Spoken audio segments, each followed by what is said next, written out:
Hello, honors pre-calculus students. Today's learning target is the graph j of x, which is -4 tangent 2x minus pi over 2. So there's a vertical stretch of 4. There's also a reflection because of the negative. And I'm going to factor out the 2 in order to get the horizontal shift. So it's going to be x minus pi over 4. So this graph is going to shift to the right pi over 4. And then the period, remember, is pi over b. So the period is pi over 2. So I'm going to make a little axis. I'm going to go out to the period, pi over 2.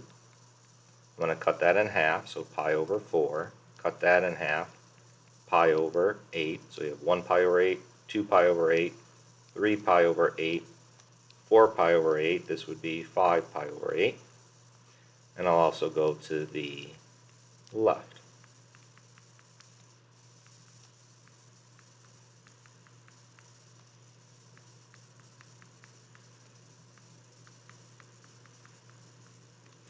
Now for a second, let's pretend, I'm just going to cross this off temporarily, let's pretend there was no shift.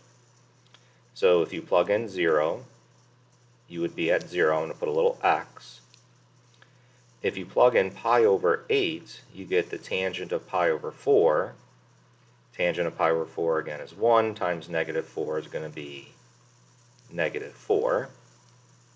If you plug in pi over 4 without the shift, you'll get the tangent of pi over 2, which would be undefined, so there would be an asymptote here. So there would be an asymptote here. I'm going to draw it in, but I'm eventually going to erase it. If you go to the left and plug in -pi over 8, then you get the tangent of -pi over 4, which is -1, times -4 is going to be up at 4. And if you plug in -pi over 4, you get the tangent of -pi over 2, which is undefined. So this is without the shift. However, there is a shift for this function. So every vertical asymptote is going to move over right pi over 4. Every point is going to move over pi over 4. So I'm going to erase these because that is not part of the graph j of x.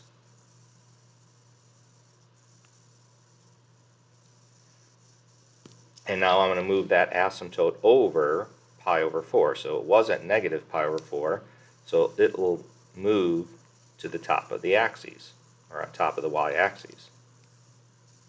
This point that I'm highlighting in blue, that point moves over pi over 4, so it's going to move to this blue dot here. This point that I'm highlighting in yellow would move over pi over 4, so it'll move over to this red dot. This point that I'm highlighting in pink will move over pi over 4, so it'll move to this gray dot. And if you remember, there was an asymptote at pi over 4 without the shift, so the asymptote will occur at pi over 2. And now we have the skeleton for this graph. So this graph, j of x, looks like the following. And you could repeat that. So I'm going to erase these dots that are no longer necessary. And I'm going to just kind of keep that pattern. So then we're going to have another vertical asymptote at -pi over 2. We'll have this point up here at 4, -3 pi over 8, 4. We'll have a point at -pi over 4, 0. And then a point at -pi over 8, -4. So this is the graph of j of x.